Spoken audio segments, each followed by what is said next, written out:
Adeline slammed the door shut behind her, her heart pounding like a war drum as her mother's words echoed in her mind. "No daughter of mine will marry another woman. Get out and never come back." The ultimatum hit like a freight train, shattering the fragile hope she'd clung to for months. Esme, waiting in the car outside, saw the tears streaming down Adeline's face and knew instantly that their future had just been ripped apart. In that moment, Adeline's world tilted on its axis.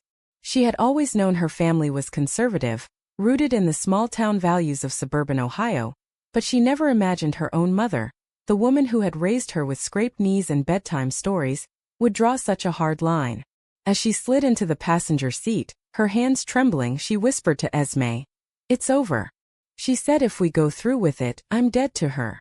Esme's grip on the steering wheel tightened, her knuckles white, but she didn't say a word yet. Inside, her mind raced with the fear that this could be the end for them too. They drove in silence for what felt like hours, the highway blurring through Adeline's tears. She replayed the confrontation in her head, the way her mother's face had twisted in disgust when she found the wedding invitations hidden in Adeline's drawer, the venom in her voice as she declared, "This isn't natural, Adeline. You're throwing away your life for a phase." A phase. Adeline's love for Esme was the most real thing she'd ever known. Born from late-night conversations in college dorms, and built on shared dreams of a quiet life together. But now at 25, with a ring on her finger that suddenly felt like a curse, she wondered if fighting for it was worth losing everything else. Esme finally pulled over at a rest stop, the engine ticking as it cooled. She turned to Adeline, her dark eyes searching. "We don't have to do this right now. We can wait, give her time." But Adeline shook her head, her inner voice screaming that waiting meant surrendering. "No," she thought, "I've hidden who I am for too long, pretending at family dinners, dodging questions about boyfriends." This was her moment to stand firm, even if it meant walking away from the only home she'd known. "If she can't accept us, then we build our own life," Adeline said, her voice cracking but resolute. Esme nodded, pulling her into a hug, but deep down, she feared the cracks this would create in their relationship. Back in the family home, Adeline's mother, Margaret, paced the kitchen, her hands clutching a rosary. How could her daughter choose this path? Margaret had raised Adeline and her younger sister, Harper, with the belief that family came first, that marriage was sacred between a man and a woman. The thought of Adeline walking down the aisle with Esme made her stomach churn. What would the neighbors say? The church? She sat down heavily, her mind flooding with memories of Adeline as a child, innocent and full of promise. But this was a betrayal of everything she'd taught her. In a surge of anger, Margaret grabbed the phone and called Harper, who was away at college. "Your sister's gone too far this time," she said, her voice trembling. Harper, straight and conforming to every expectation, listened in shock, her own life suddenly overshadowed by the family storm. Adeline and Esme returned to their apartment in Cleveland that night, the air thick with unspoken fears. Adeline lay awake, staring at the ceiling, her thoughts a whirlwind. What if Mom's right? What if this love costs me my family forever? Esme, sensing her turmoil, reached out in the dark. "We're in this together," she murmured. But Adeline couldn't shake the doubt. Had she just sacrificed her roots for a love that society still whispered was wrong? The next morning the calls started. Relatives pleading with her to think straight, friends offering awkward support. Each one chipped away at her resolve, but she pushed forward, planning the wedding in secret, determined to prove her love was valid. Meanwhile, Margaret rallied the family against Adeline. "She's choosing sin over us," she told aunts and uncles at a hastily called gathering. Harper, caught in the middle, felt a pang of guilt. She adored her sister, but aligning with her meant defying Mom. Inside, Harper wrestled with her own secrets. A boyfriend she wasn't sure about, pressures to be the good daughter. Maybe Adeline's brave, she thought fleetingly, but fear silenced her. As weeks turned to months, the rift deepened, with Margaret banning any mention of Adeline's name in the house. Adeline threw herself into work at the local bookstore, where Esme managed the cafe. Their days were filled with stolen glances and quiet affirmations, but nights brought the weight of isolation. One evening, as they pored over venue options, Adeline's phone buzzed with a text from Harper. "Mom's cutting you out of the will. Please just talk to her." Adeline's heart sank. Was this the price? She deleted the message, but the seed of regret took root. Esme noticed the change, her own anxieties bubbling up. What if Adeline resents me for this? Their conversations grew tense, laced with unspoken accusations. In a bold move, Adeline decided to confront Margaret one last time.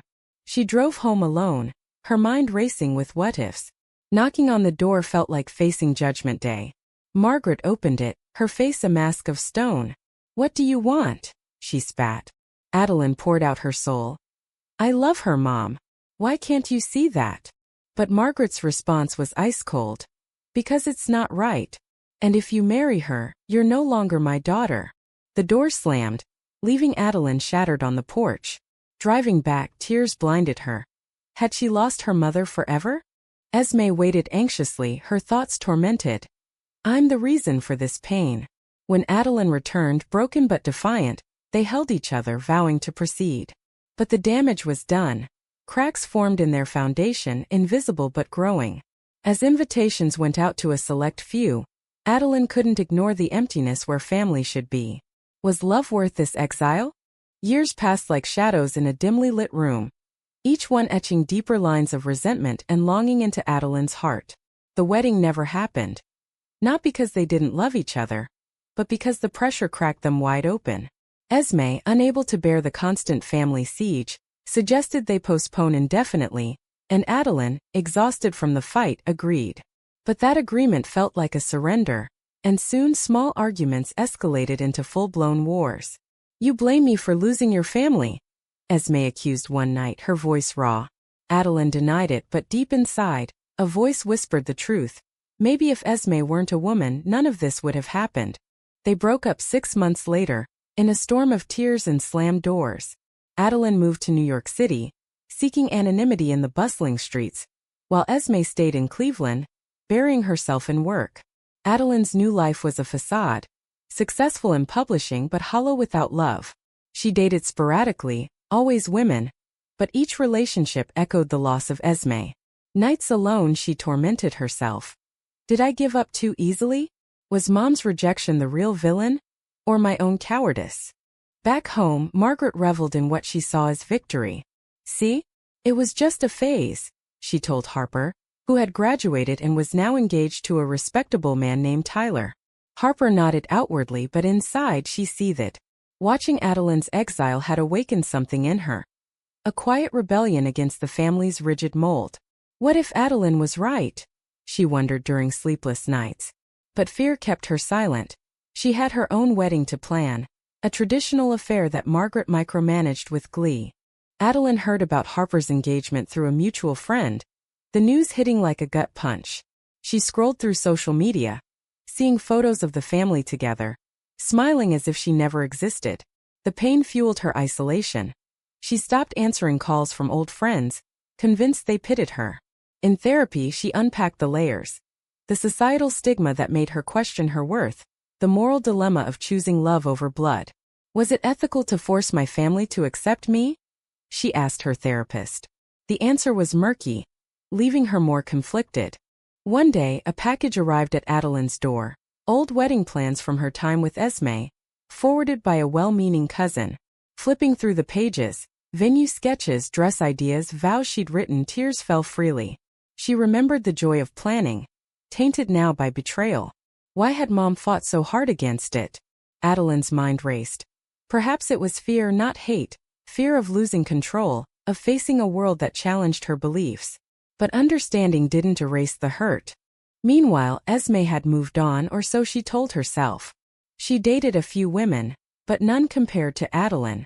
In quiet moments she regretted pushing for the postponement. Was I weak? Did I betray our love by not fighting harder? A chance encounter at a conference brought her face to face with Harper, who awkwardly mentioned the family. Mom misses Adeline, but she won't admit it, Harper confided. Esme's heart twisted. Maybe there was hope, but reopening old wounds felt dangerous. Harper's wedding preparations ramped up, with Margaret at the helm. But as details unfolded, Harper noticed eerie similarities to Adeline's old plans. The same venue Adeline had dreamed of, the floral arrangements Esme had suggested. Where did you get these ideas? Harper asked. Margaret brushed it off. Just inspiration. But Harper dug deeper, finding the old package in Mom's attic. The realization dawned. Mom had stolen Adeline's dreams for her. Rage bubbled up. How could she? This was betrayal on a new level, using one daughter's pain to glorify another's normal life. Confronting Margaret, Harper's voice shook. You're using Adeline's wedding plans for mine? That's sick. Margaret defended herself. She threw it away. Why waste good ideas? But Harper saw the hypocrisy. The same woman who banned gay marriage was now profiting from its blueprint. Inside, Harper grappled. Support Adeline and risk her own happiness, or stay silent and perpetuate the injustice. She chose to call Adeline, the phone ringing with trepidation. Adeline answered, her voice wary. Hearing about the theft, fury ignited. She took everything from me and now this? The conversation unearthed buried emotions, pulling Adeline back into the fray. She debated reaching out to Esme. Maybe this was a sign to reconnect. But doubt crept in. What if Esme had moved on? The moral quandary loomed. Forgive for peace, or fight for justice? As tensions mounted, Margaret sensed the shift. Harper's defiance grew. Small acts like changing the venue sparking arguments. You're just like your sister, Margaret accused. Harper retorted. Maybe that's not a bad thing. The family teetered on the edge, old wounds reopening. Adeline from afar felt the pull. Was this her chance for redemption, or another heartbreak? The phone call from Harper ignited a fire in Adeline that she thought had long burned out. Come home, Harper urged. Confront her. This affects us all. Adeline hesitated, her New York apartment suddenly feeling like a cage. Inside, conflicting voices warred. Go back and risk more pain or stay away and let the theft stand. She booked a flight, her decision fueled by a mix of anger and a desperate need for closure. As the plane descended into Ohio, memories flooded her. Esme's laugh, Mom's stern lectures, the life she once had. Arriving unannounced, Adeline knocked on the familiar door, her heart in her throat. Margaret opened it, shock freezing her features. What are you doing here? She demanded. Adeline pushed past, her voice steady.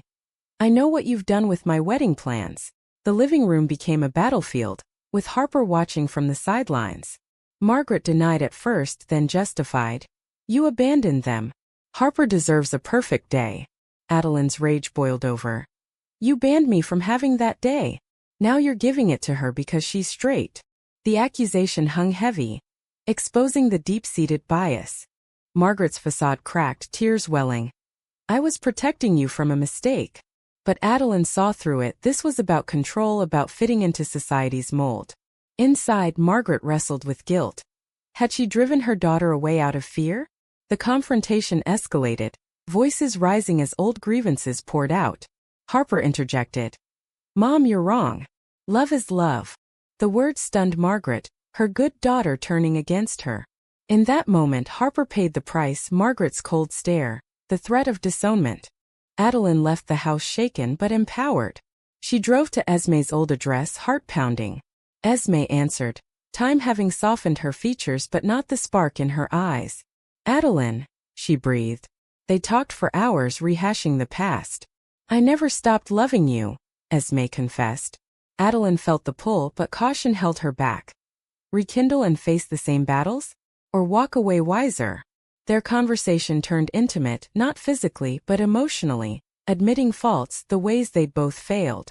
Back at home, Margaret spiraled. Alone in her room, she questioned her beliefs. Was the Bible's word absolute?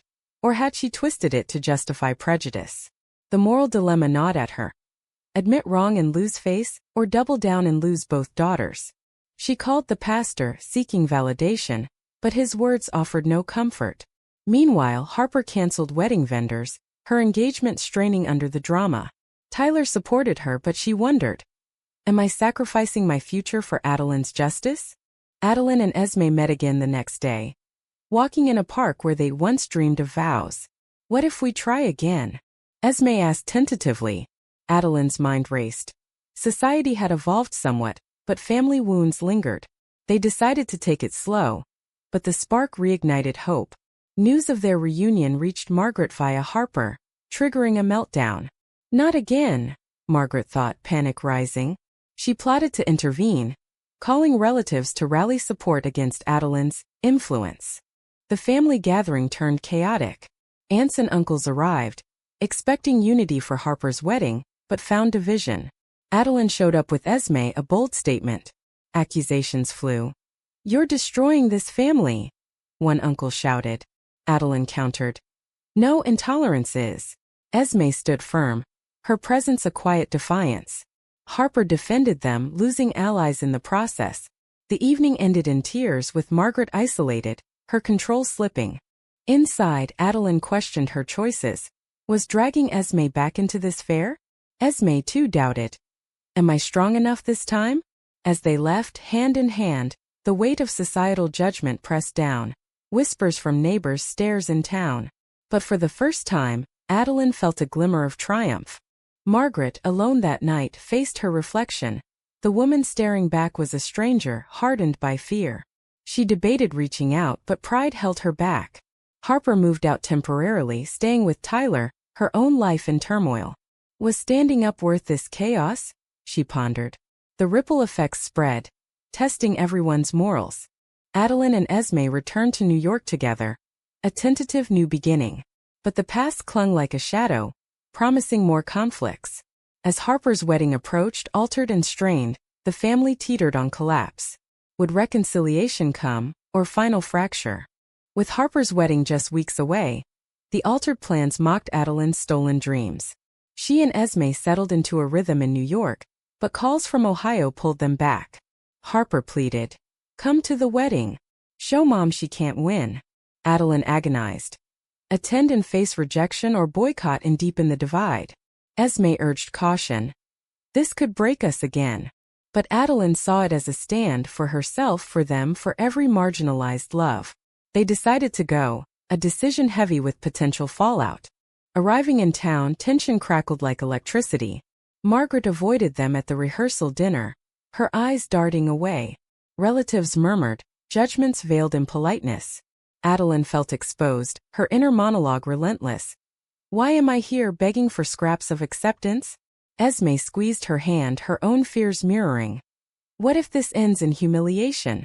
Harper, radiant in her dress, pulled Adeline aside. Thank you for coming. It means everything. But the gratitude came at a cost. Harper's nerves frayed, her joy tainted. The night before the wedding, Margaret cornered Adeline in the kitchen. Why are you here?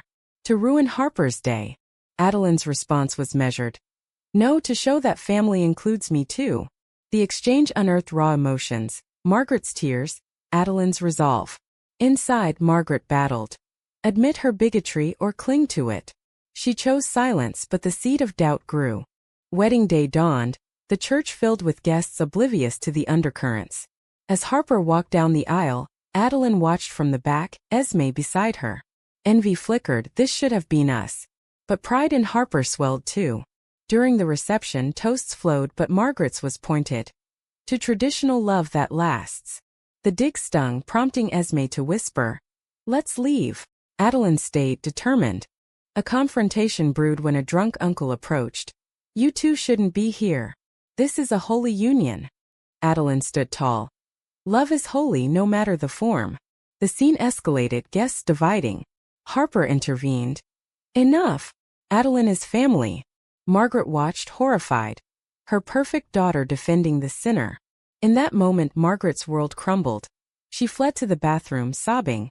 Have I lost them both? The aftermath rippled. Harper's honeymoon was overshadowed by guilt. Her marriage starting on shaky ground. Did I betray Adeline by using those plans? She wondered. Tyler reassured her, but doubts lingered. Back in New York, Adeline and Esme reflected. The trip had strengthened them, but at what price? Adeline proposed. Let's plan our own wedding on our terms. Esme agreed, hope blooming amid scars. Months later, Margaret's health declined, stress taking its toll. Alone in the hospital, she called Adeline. I was wrong. Please come. Adeline hesitated. Forgive after years of pain? Esme supported. It's your choice. Adeline went, finding a frail woman pleading for redemption. I feared what I didn't understand, Margaret admitted. Tears flowed as they talked about faith, love, society's chains. Adeline forgave, but boundaries remained. Acceptance means supporting us fully. The reconciliation was tentative, tested when Adeline announced her engagement to Esme. Margaret struggled. Attend or abstain? She chose to go, a small step toward healing. Harper, now a mother herself, mediated, her own growth evident. But old habits died hard. Subtle comments from Margaret sparked arguments. Adeline questioned, is partial acceptance enough, or a compromise of self? As the wedding neared, betrayals surfaced. Relatives boycotting, friends withdrawing. Esme felt the strain. Maybe we're asking too much. But Adeline pushed on, her determination a shield. The day arrived, intimate and defiant, with Harper as maid of honor. Margaret sat in the front, tears in her eyes. A mix of joy and regret. Vows exchanged, Adeline thought. This victory cost years of pain, but it's ours. Post-wedding, the family navigated new dynamics. Margaret joined therapy, confronting biases. Harper advocated openly, losing some friends but gaining integrity. Adeline and Esme built a life, but shadows lingered. Societal whispers, internal doubts. Was the fight worth it? Years after the wedding, life settled into a fragile peace, but undercurrents of unresolved tension simmered. Adeline and Esme adopted a child, a little girl named Lily, whose laughter filled their home but also reignited old debates. Margaret doted on her granddaughter from afar, but visits brought awkward silences, questions about two moms that she navigated clumsily. Inside, Margaret still grappled. Does loving them mean endorsing their lifestyle? Her church friends judged, forcing her to choose between faith and family. Adeline watched her mother closely, sensing the internal war. Why can't you fully accept us? She thought during one visit. Esme, ever the peacemaker, urged patience. Change takes time. But Adeline's patience wore thin. Raising Lily in a world still rife with prejudice made her fierce. When school bullies targeted Lily, Adeline's rage flared. This is the legacy of your rejection, Mom. The accusation reopened wounds, leading to a heated call where Margaret defended. I'm trying. But trying felt insufficient. Harper, now with 2 kids, became the bridge. She hosted family gatherings, pushing for unity. But her own marriage strained under the drama. Tyler resented the constant pull. Why can't we have a normal family? He asked. Harper snapped. Normal is overrated. Inside, she questioned her choices. Standing with Adeline had cost her peace, but silence would have cost her soul. A near divorce forced reflection. Was loyalty to sister worth risking her home? One Thanksgiving, the powder keg exploded. Gathered at Harper's, small talk turned to politics, gay rights bills dividing opinions. An uncle's derogatory comment ignited Adeline. How dare you say that in front of my daughter? Margaret stayed silent at first, then spoke. I've learned it's not my place to judge. The admission stunned the room, a turning point. But later, alone with Adeline, Margaret confessed. I still struggle with the morality. Adeline's heart ached. Full acceptance might never come.